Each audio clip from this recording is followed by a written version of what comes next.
नमस्कार, आप देख रहे हैं बिजनेस टुडे बाजार। मैं हूं हर्ष शर्मा। शेयर बाजार से एक और बड़ी खबर आ रही है। शेयर बाजार में तेजी का फायदा लगातार कंपनियां आईपीओ के जरिए उठा रही हैं, साथ ही निवेशकों को भी बम्पर मुनाफा इसके जरिए मिल रहा है।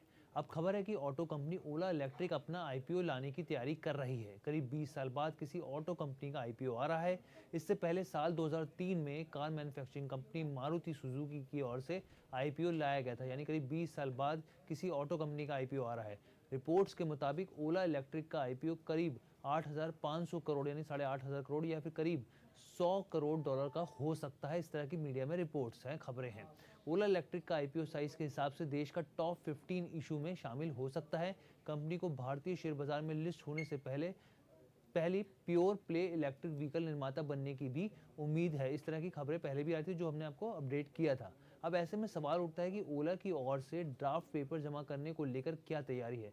तो खबर है कि ओला इलेक्ट्रिक के जरिए आईपीओ के लिए इस महीने यानी दिसंबर में कभी भी ड्राफ्ट प्रोस्पेक्टस दाखिल किया जाने की यहाँ पर उम्मीद है। मतलब मीडिया रिपोर्ट साफ तौर पे बताती हैं कि कभी भी इस जो दिसंबर है उसके मिड में या फिर आखिरी में ये डीआरएचपी दाखिल किया जा सकता है। अब यहाँ पे और खबरें क्या हैं वो भी मैं आपको अपडेट कर देता हूँ कि जो इशू फ्रेश इक्विटी और उसके कुछ मौजूदा निवेशकों की बिक्री पेशकश के साथ यहाँ पर हो सकती है। सिंगापुर के टेमासेक और जापान के सॉफ्टबैंक जैसे प्रमुख वैश्विक निवेशक इसके इन्वेस्टर्स में से एक हैं। तो इन्वेस्टर्स की जानकारी भी हमने आपको यहाँ पर दे दी। अब ओला इलेक्ट्रिक मोबिलिटी के फाइनेंशियल्स के ऊपर एक बार बात कर लेते हैं। तो वित्त वर्ष 2023 में कंपनी के रेवेन्यू में जबरदस्त ग्रोथ देखने को मिली है। कुल रेवेन्यू 510% से बढ़कर 2,782 करोड़ रहा है, जबकि वित्त वर्ष 2022 में ये 456 करोड़ था। आप सोचिए 456 करोड़ से बढ़कर जो ये रेवेन्यू है 2,782 करोड़ रहा है। क्या शानदार जंप यहाँ पर देखने को मिली है।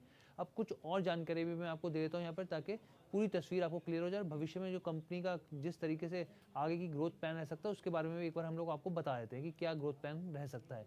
तो यहाँ पर जो ओला इलेक्ट्रिक की तरफ से जानकारी दी गई है कि कंपनी ने अपना उच्चतम मंथली सेल अभी पीछे ही हासिल किया है और ये जंप पिछले साल के मुकाबले 30% से बढ़कर 82% रहा है। यानी कि सेल्स के मामले में 30% से बढ़कर 82% सेल्स में बढ़ोतरी देखने को मिली है।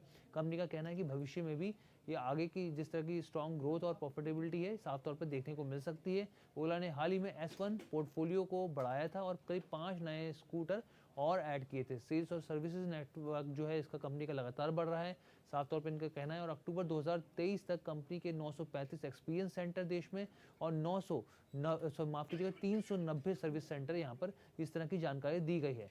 ओला ने इलेक्ट्रिक और डेट के जरिए इस साल अक्टूबर में 3,200 करोड़ रुपए जुटाए थे। रिपोर्ट के मुताबिक कंपनी इस फंड का इस्तेमाल तमिलनाडु में गीगा फैक्ट्रीज में एक ईवी मैन्युफैक्चरिंग यूनिट और एक बैटरी यूनिट को फास्ट ट्रैक बनाने के लिए कर रही है, जो कि इसी साल जो आने वाला कमिंग ईयर है 2024 की शुरुआत में शुरू हो सकता है। इस तरह की उम्मीद जताई जा रही है। गीगा फैक्ट्री एक बड़ी मैन्युफैक्चरिंग फैसिलिटी है और ये पर्यावरण को डीकार्बोनाइजिंग करने के लिए इलेक्ट्रिक व्हीकल्स का प्रोडक्शन करती है। तो ये ओला को लेकर मैंने आपको ओला इलेक्ट्रिक को लेकर पूरी खबर समझा दी है कि ये खबर क्या है। कंपनी ने अपने रेवेन्यू के बारे में बताया कि अच्छा खासा रेवेन्यू में जंप देखने को मिला है, साथ ही अपने फ्यूचर प्लान्स क्या है, फ्यूचर ग्रोथ क्या है, ये भी बता दिया है। अब देखना होगा कि आने वाले दिनों में इससे जुड़ी कोई भी खबर आएगी तुरंत अपडेट करेंगे, क्योंकि इससे जुड़ी हमारी बिजनेस टुडे की इसकी पूरी नज़र है और लगातार हमने जो भी आईपीओ से जुड़ी खबरें आ रही हैं आपको लगातार अपडेट कर रहे हैं और आपके कमेंट भी हमको मिल रहे हैं। बस आपसे गुजारिश इतनी सी है कि अगर आप इस कंटेंट को पसंद कर रहे हैं तो ज़्यादा से ज़्यादा लोगों तक शेयर कीजिए, इसको बढ़ाइए, ताकि बिजनेस से जुड़े जो भी लोग इस कंटेंट को पसंद कर रहे हैं ताकि वो भी इसका फ़ायदा उठा सके। बहुत बहुत धन्यवाद।